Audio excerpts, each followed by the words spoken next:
नमस्कार दोस्तों। सबसे पहले देखिए, आज हम बात करेंगे बिहार के इस केस के बारे में। ये जो आपको सामने जोड़ा दिख रहा है ना, ये जोड़ा देखिए बहुत तगड़ा इन्होंने काम करा है। क्या काम कर दिया भाई इन्होंने। देखिए यहाँ पे ये जो लड़का है इसको किडनैप किया गया है, बिहार का केस है ये। इस भाई को किडनैप कर लिया गया, फिर इसकी शादी ज़बरदस्ती कराई गई है। ठीक है, लड़की के माता पिता के द्वारा। बहुत बहादुरी का काम है भाई। हमारे हरियाणा में ऐसे केस होने को देखने को नहीं मिलते, तो हमारे लिए तो बहुत बड़ी बात है। ऐसा हमारे तो लड़के खुद चले जाएंगे, किडनैप होने की भी ज़रूरत नहीं है हमें तो। ठीक है, तो आपकी क्या राय है बिल्कुल बताना है ऐसे जो केस आते हैं उन सब के बारे में। तो लीजिए स्टार्ट करते हैं। सबसे पहले आज हम डिस्कस करेंगे देखिए नमो ड्रोन दीदी के बारे में।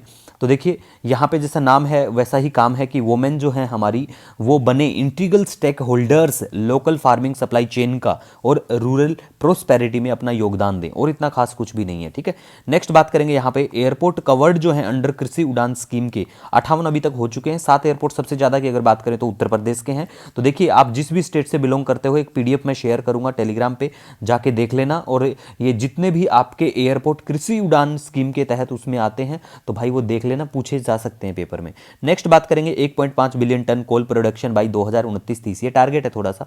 और मेजर जो कोल प्रोड्यूसिंग स्टेट्स हैं, ओडिशा है, झारखंड है, छत्तीसगढ़, मध्य प्रदेश, तेलंगाना, महाराष्ट्र, वेस्ट बंगाल। नीचे मैप में लोकेशन भी आपको दिखाएंगे हमारे जो मेजर कोलफील्ड्स एरिया हैं भारत के, उसका। ठीक है, एक्सरसाइज विनबैक्स के बारे में बात करें, हनोई वियतनाम में होगी। वियतनाम भी आपको मैप में दिखाएंगे कहां पे पड़ता है। ज्वाइंट मिलिट्री एक्सरसाइज है ये, इंडिया और वियतनाम के बीच में। ठीक है, नेक्स्ट हम बात करेंगे Indian forest and would certification scheme के बारे में। इसका मेनली काम होगा प्रमोट करना sustainable management of forest and agro forestry को, और इसमें महत्वपूर्ण भूमिका निभाई जाएगी Indian institute of forest management Bhopal के द्वारा। तो ये पता होना चाहिए आपको कि हमारा जो Indian institute of forest management है वो कहाँ पे है। बैंकिंग एसएससी में पूछ लेते हैं ऐसी चीजें।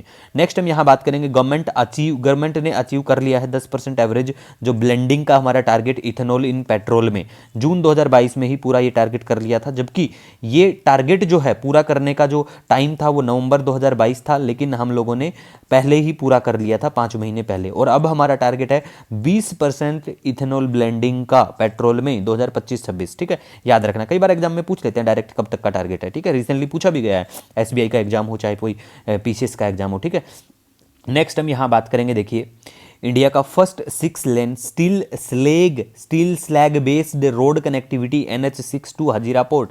कमेंट करके बताना हजीरा पोर्ट कहाँ पे क्या है। ठीक है, और अब स्टील स्लैग के बारे में बात करें तो ये जनरेट होता है एज ए सॉलिड वेस्ट जब हम स्टील का प्रोडक्शन करते हैं तब। ठीक है, रायतु बंधु स्कीम के बारे में बात करें, तेलंगाना की स्कीम है और इसमें फार्मर्स जो है उनको सपोर्ट किया जाता है। Investment for agriculture and horticulture crops के लिए फार्मर्स को सपोर्ट करा जाता है। ठीक है, नेक्स्ट हम यहां बात करेंगे देखिए टाटा पावर जो है वो इंडियन ऑयल कॉर्पोरेशन लिमिटेड के साथ मिलकर ज्वाइंटली सेटअप करने की बात होती है 500 चार्जिंग पॉइंट्स को। ठीक है, रिटेल इन्फ्लेशन अब स्टेबल हो गया है, सेंट्रल गवर्नमेंट ने ये कहा है। तो देखिए अगर हम बात करें हमारा जो इन्फ्लेशन का जो टारगेट होता है वो 2 से 6 पॉइंट के बीच में होना चाहिए, उसको हम स्टेबल मानते हैं। तो ये पहले तो ज़्यादा हो गया था, लेकिन अब की बात करें तो इतना हो चुका है। ठीक है, तो आपको ध्यान में रखना है। नेक्स्ट हम यहाँ बात करेंगे देखिए बहुत इंपॉर्टेंट है, यहाँ पे डॉक्यूमेंट्री है Naatu Naatu lyricist wins award इनको मिलता है। तो देखिए एक ऑस्कर अवार्ड विनिंग लिरिस्ट हैं सुभाष चंद्र बोस। ठीक है, ये फेमस है Naatu Naatu song from the Telugu movie RRR। ठीक है, तो ये ध्यान रखना है आपको कौन सी क्या मूवी। ठीक है, तो इनको जो अवार्ड मिलता है 12वां जो Mumbai shorts international film festival उसमें। ठीक है, और यहाँ पे हम ये भी बात कर लेते हैं, देखिए ये जो हैं सुभाष चंद्र बोस जो हैं इनको Oscar for best original song at 95th Academy Award March 2023 में जो हुआ था। ठीक है, मार्च में उसमें मिला था। कोलफील्ड्स के बारे में बात करें, ये हमारे मेजर कोलफील्ड्स आपको देखने को मिलेंगे, मध्य प्रदेश में देखने को मिलेगा। ठीक है, छत्तीसगढ़ में देखने को मिलेंगे आपको, झारखंड, बिहार। ठीक है, तो एक बार देख लेना ये कहाँ पे क्या लोकेशन है इनकी। ठीक है गाइज, और कमेंट करके बताना ये कौन कौन से स्टेट हैं ये। ठीक है, तो आपको ध्यान में रखना है। नेक्स्ट हम यहाँ बात करते हैं देखिए वियतनाम के बारे में। तो हनोई इसकी कैपिटल हो गई, यहाँ पे ये इनका लोकेशन पड़ता है, तो आपको ये भी ध्यान में रखना है। इधर बे ऑफ बंगाल आपको देखने को मिलेगा, पैसिफिक ओशियन यहाँ देखने को मिलेगा। ठीक है, नीचे आपको इंडोनेशिया देखने को मिलेगा। ठीक है, तो मैप में लोकेशन एक बार देखते रहिए, और इसी के साथ फिर भी आपका कोई सजेशन कोई सुझाव रहता है नो डाउट आप मुझे कमेंट या मेल कर